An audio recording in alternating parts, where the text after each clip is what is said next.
Welcome to This Explainer. Today, we're going to completely deconstruct everything you thought you knew about the Great Wall of China. Forget that simple little line drawn on a map. We're diving into the real story, the real engineering, and the very real threats currently facing one of the most mind-boggling architectural feats in human history. So, let's just dive right in with a deceptively simple question. How long is the Great Wall of China? Most of us would probably guess a few thousand miles, right? Maybe stretching across a province or two? We'll get this. The official number is mathematically staggering. Over 21,196 kilometers. To put that massive number into perspective, that's roughly half the circumference of our entire planet, arcing across the edge of the Mongolian steppe, all the way from Liaodong in the east to Lop Lake in the west. But here's the catch. That huge number is hiding a pretty major historical secret. Which brings us to our first major point. Section 1. Not just one wall, but rather a vast network. Yeah, the truth is the Great Wall isn't a single continuous structure that you can just hike from end to end. It's actually a vast, complex network of distinct fortifications, independent walls, and even trenches and natural barriers. You see, it was built over centuries by completely different states and dynasties, all trying to protect against various nomadic groups from the Eurasian steppe.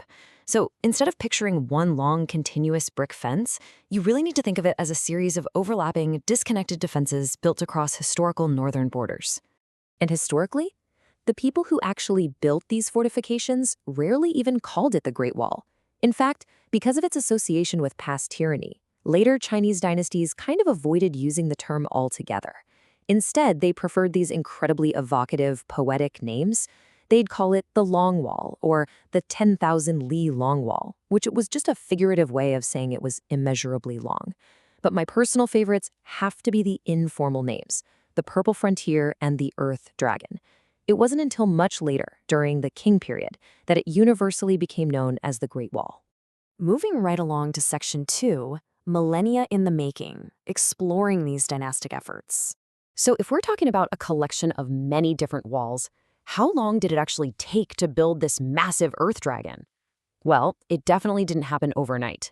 This was a massive, multi-dynastic effort spanning literally thousands of years. The earliest state walls were built way back in the 7th century BC to withstand swords and spears. Then, in 221 BC, the Qin dynasty's first emperor started connecting those earlier walls to centralized rule. But believe it or not, it wasn't until 1368 AD that the Ming Dynasty began building the iconic, elaborate brick and stone structures we usually picture in our heads today. Now let's look at the actual construction in Section 3. Stones, bricks, and sticky rice? Let's talk building materials. The way these different dynasties built their respective walls is a really fascinating tale of engineering evolution. The early walls from the Qin and Han dynasties relied heavily on whatever was lying around. They literally stamped local earth, gravel, and wood between board frames. It was essentially a build-and-move-on strategy. But the Ming walls? Completely different story. After facing intense conflicts and raids from Mongol tribes, the Ming dynasty seriously upgraded their strategy. They brought in heavy bricks and deep stone foundations to withstand those intense attacks, eventually constructing an estimated 25,000 watchtowers. But here's where their true ingenuity really shines through. The secret ingredient holding those massive Ming bricks together wasn't just standard cement. It was actually a highly effective sticky rice soup mixed right into slaked lime mortar. No joke, the exact same kind of sticky rice you might eat with dinner was fundamentally crucial to creating one of the most durable architectural marvels in history. It made the walls incredibly strong and weather-resistant. Oh, and just to officially bust a super persistent, kind of morbid urban legend right now, there are absolutely zero human bones mixed into that mortar or the construction of the wall. That is purely a myth. All the incredible strength of the wall comes from the lime and that sticky rice, not from anything sinister.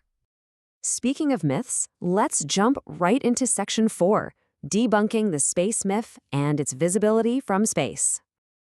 Let's tackle the biggest misconception out there, the famous idea that the Great Wall is uniquely visible from space with the naked eye. The crazy thing is, this myth started centuries before human spaceflight was even a concept.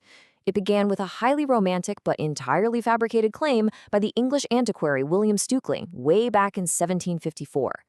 He boldly stated the wall makes a considerable figure upon the terrestrial globe and could even be discerned from the moon. So let's compare that myth to the actual mathematical reality. The myth claims it's easily visible from the moon, right? The reality? Trying to spot the Great Wall from the moon is mathematically the exact same as trying to see a single human hair from 3 kilometers. That's about 2 miles away. It is simply physically impossible for the naked human eye to resolve something that narrow from that kind of distance. But what if we get closer to home, like low Earth orbit? Well, even then, NASA confirms that it's barely visible and really only under absolutely perfect conditions. Astronauts have reported that because the wall is made from the very Earth and local materials it sits upon, it acts like perfect camouflage. It blends right into its surroundings, making it no more conspicuous than any other large human-made object. Which leads us to our final and honestly most crucial section, Section 5, a fading wonder, preserving the wall. This brings us to a pretty sobering reality about the Great Wall today. Despite its massive, imposing scale and historical might, it is surprisingly fragile. Tragically, 22% of the famous Ming Great Wall has already completely vanished. Think about that. Nearly 2,000 kilometers of this specific iconic wall are just entirely gone. So why exactly is it disappearing? Well, out in the western deserts, sections constructed from mud brick are getting hammered and rapidly eroding due to intense sandstorms. In the more accessible areas, the wall suffers heavily from vandalism and graffiti. Shockingly, locals have even been known to steal historically inscribed bricks just to sell them on the market for a mere 50 renminbi. And if natural erosion and petty theft weren't bad enough, we're even seeing severe damage from modern machinery. In 2023, construction workers actually widened an existing gap in the wall using an excavator just to make a quick driving shortcut. The damage is completely irreversible. So I want to leave you with this final thought and question to really chew on.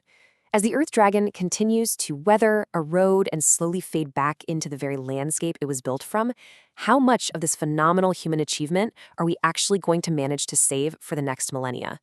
It's a towering testament to historical engineering for sure, but it is far from invincible. Thank you so much for joining me for this explainer, and I hope it helped you separate the wild myths from the incredible, true reality of the Great Wall.